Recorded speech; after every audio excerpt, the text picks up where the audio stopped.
Yup, reacting to the 2XKO beta devs, or 2XKO devs, talk about the Alpha Lab. Uh, I like it. I like the 2XKO game, beta, or Alpha Lab, whatever you want to call it.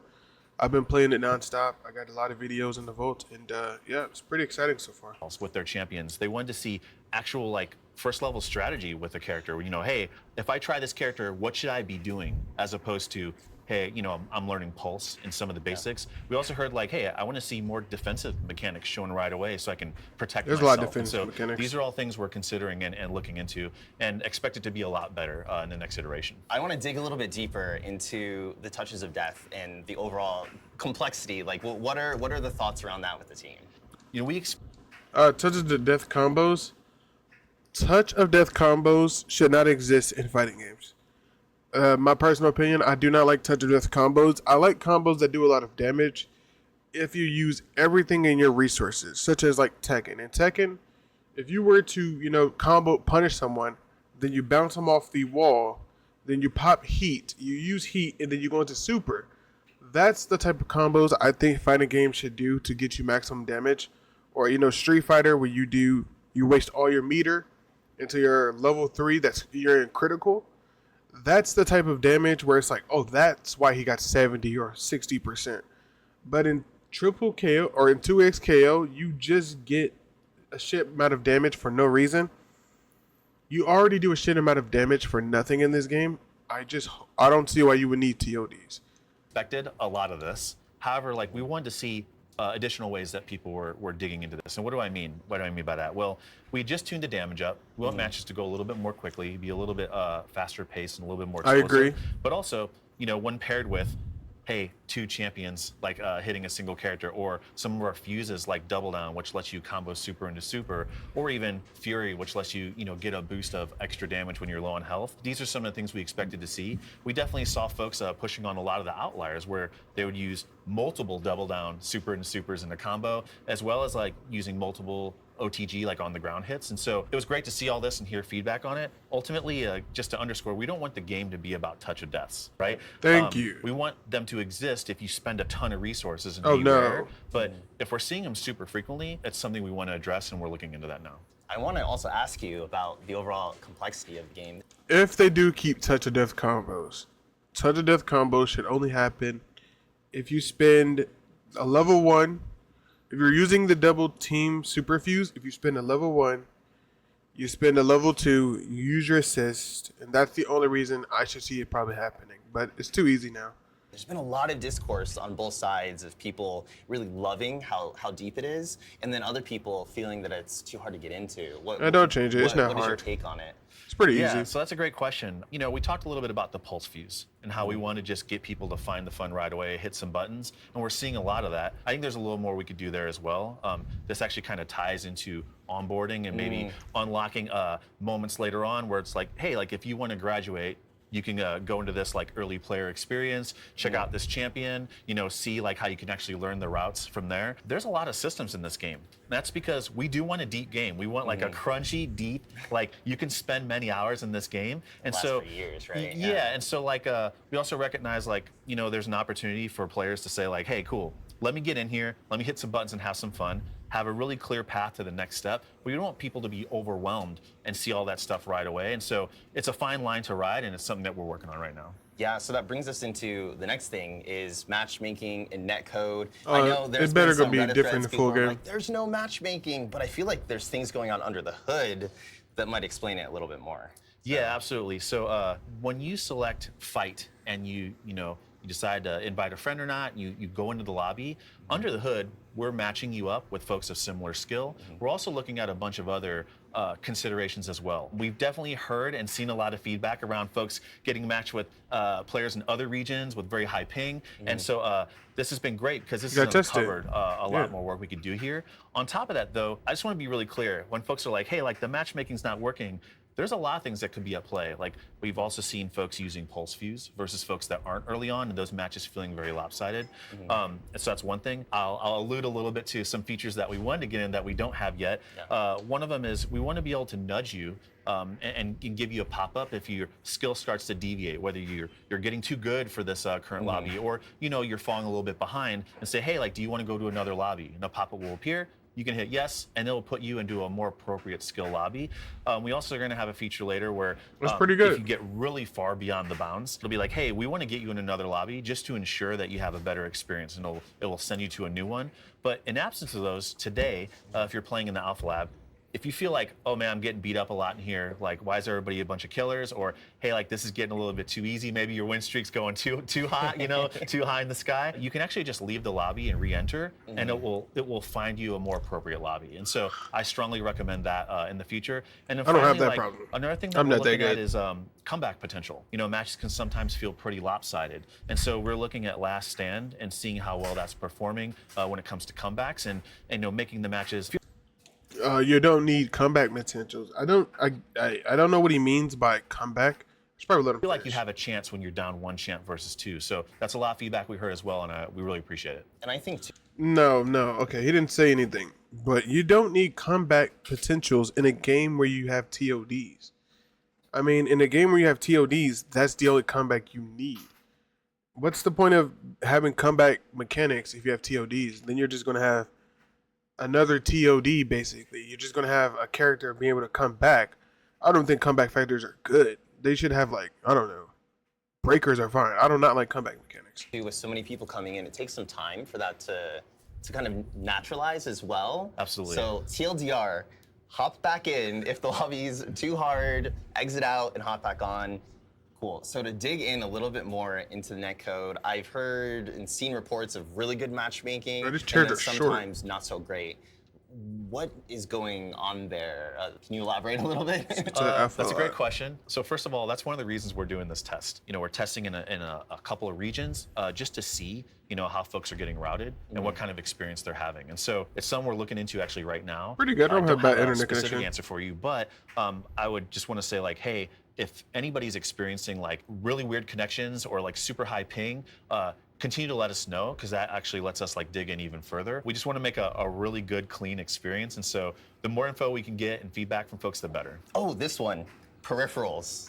There's been a lot of peripheral issues, but I heard from Little Bird that there's something cooking, that this is on our radar, right? Yeah. So first of all, we want to thank everybody for bearing with us on this. There's, we've seen a lot of pain around folks being like, hey, I can't get this peripheral to work, or hey, like it's holding up forever, like a phantom up direction, or any number of other issues. And so, yeah, this is something we're taking really seriously. Thanks to everybody that submitted tickets to player support, and please continue to do so, because that's helping us track everything, like what peripheral you're using, like where you're playing on PC or on console. And so all this information, I have no clue what the fuck peripherals mean. I thought they was talking about peripheral vision, which is also a problem in the game where your character's all the way on the left side and you're all the way on the right side, and the game does this weird shit where you don't know where you are. It's like focus weird. You don't know who is on the screen. You don't know if you're controlling him.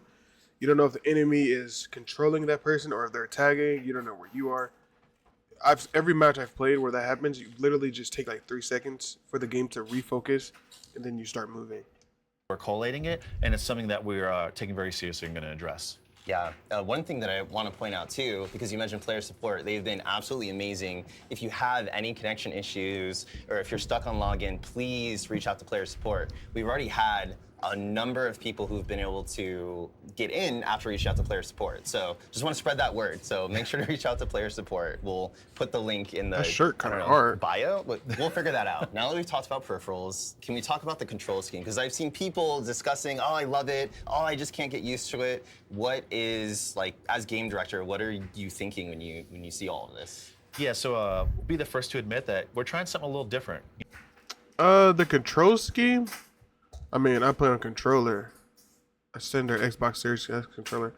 I don't really have an opinion on the controller. I mean, I've played on controller my whole life, so it's pretty normal for me. You know, I'm at the point, obviously, I've been playing games my whole life. Doing shit on controller is not hard. Like, the only reason I use modern controls in Street Fighter is because they're there. But in, like, Tekken Guilty Gear, Mortal Kombat, I can almost do anything. I mean, there's like no combo I can't do. If I just take time to learn it. But in this game, I don't hate it. I'm trying to think about what's weird. The tagging's weird, but it's not weird as in where it's at. It's weird as in it doesn't come out when you press it. I don't have a problem with controller scheme. Maybe people who play on pad or stick do. You know, having a special 1, a special 2 button, you know, our light, medium, heavy, and then our team button, it's definitely a really different feel. We've heard a lot of mixed reviews. I like it. Folks that have never played fighting games, folks that have tried games, folks that go hardcore, even at pro level, give a lot of pros and cons, you know, I'm about pretty our hardcore at current fighting setup. games. And so, you know, if you have thoughts, you know, I'd ask folks to keep letting us know. It's something we're keeping an eye on and monitoring. And yeah, I just want to acknowledge that we've heard a lot of discussion about it, and we want to keep an eye on it. And like one thing I wanted to ask is for folks that, you know, have thoughts, you know, any kind of thoughts on, you know, their layout, we'd also love to hear what peripherals they're using, you know, because that makes a big difference as well. We want to make sure the game feels good for your they talking about peripheral, fuses? no matter which one you're using. So let us know. Another really big topic has been accessibility. I'm looking at your notes, and there's been really good notes from that mean? Sego, Aerial Combo, Blind Combat, and Kid Vision who have been talking about it. Can you talk a little bit about the team's philosophy in regards to accessibility? Yeah, absolutely. First of all, a shout out to that group of folks and others who have hit us up about accessibility. We take accessibility very seriously. We want everybody to be able to enjoy 2XKO, and so we have some devs dedicated to this specifically. And I just want to call it, like, when the game comes out, it's going to be a bit bare bones in that regard. Yeah. However, we're going to continue to add features to that That's over fine. time and make it better and It's free better. to play. Nobody's paying Overall, anything. I'm very excited. I feel like the whole team's excited because this is working exactly how we wanted it to work, right? Like, this Yeah. is Alpha Lab My in nigga, all of its glory relax. of us learning so much about the game. I can't say this enough. I know sometimes it could be hard to get your thoughts out there, and I really appreciate everybody hitting me up directly with feedback, with thoughts, suggestions, hitting up the entire team, really, whether it's content you're making, streams, literally comments on like a YouTube video, you know, subreddit, you name it. Like, we're everywhere, and so, you know, please keep it coming. What is your perspective of taking in feedback, and how do we actually parse through it to make our decisions? We often say here, and you probably hear me say it, that we're very data informed, not data driven. So It's a big you know, deal. we're looking at the data. We're looking at the sentiment from players. We're looking at the player feedback. Yeah, and how we're playing much? the game, and we're watching and seeing what's happened across all skill levels. And we use all that together to make decisions. But we have a set of design goals and values for this product, and so we're going to stick to those. However, you know, we're going to learn new information. We're going to evolve it over time. I want to be like crystal clear that, like, hey, we're not designing by committee, excuse me, but we are building this with the players. And what Yeah. that means is that we're listening and we're taking that into account. We're not afraid to evolve our thoughts and our baseline assumptions. Yeah. Right now, they're not doing a bad job. I mean, 2XKO has 4 players, 4 characters. They have a lobby. I mean, the game works. Way like Mortal Kombat 1, a full $70 game had a shit ton of problems at release. And this is a alpha lab with 4 characters. And I feel like they could, no cap, I feel like if they dropped this alpha lab and then dropped the characters with it, that would be fine. Obviously, I don't want that. I want the game to at least drop with like at least 10 characters. But I'm saying that what they have right now, just building on the alpha lab, they're going to have a great game. Nothing's wrong with it. From everything that I've heard from you in the past, you definitely want to keep the depth, but you still want to hear what everyone's experiencing so we can find new ways to address it, right? Yeah, absolutely. Even the stuff we talked about earlier around, like, you know, better onboarding, or, you know, hey, like matchmaking, you know, players are telling us, hey, like, we want to make it easier to have quality matches early on. You know, yeah, we agree. And so we're going to look into that stuff, you know, and a lot of times the feedback we get lines up with stuff we want to do anyway, which is my favorite part. You know, it's because we're all on the same page. Sometimes we're not, though. And in those cases, we dig deeper and we talk get through rid it, of we figure out, TODs. you know, what's really going on. The other thing that I've been seeing a lot is, even though we let some more people in, I've still seen fan art contests. A lot of people want to get in. So if they didn't get in this Alpha Lab, when is the next time that they're going to get a shot? When's the next playtest? Great question. So as you would expect, like, Great we're getting one. a ton of feedback, and there's actually a lot of stuff we want to change in order to improve the game. So there's going to be some time. You know, we need a little bit of heads down time to get this stuff in and also test it. You know, but boy, we've heard a lot of folks that are like, hey, like, is there another wave coming? Can I get I in? do got So, in, Yeah. so. What if we just let some more folks in tomorrow? Let's do it. All right, Can we just 2 do days. it? Yeah. I mean, can I do this? Can we do this? Is it? Can we? Great. Jared says yes. All right. So everybody around me is saying yes. So we're gonna let folks know this will be the last wave. There's not a lot of time left in Alpha Lab, but Makes sense. Yeah, we heard y'all. Many more people. not a wanna hero play, shooter so like Marvel why not? Rivals. So be on the lookout for another wave. Had to get in on the last I day. appreciate it. Everybody, remember Or to fill 2 out your days. survey at the end of Alpha Lab, and we are still going to continue to monitor social media, Twitch, YouTube, everywhere. So we really appreciate you. So thank you. I've already said what I said on Twitter or X, whatever it's called. But the Alpha Lab is good. I mean, this game is fucking amazing.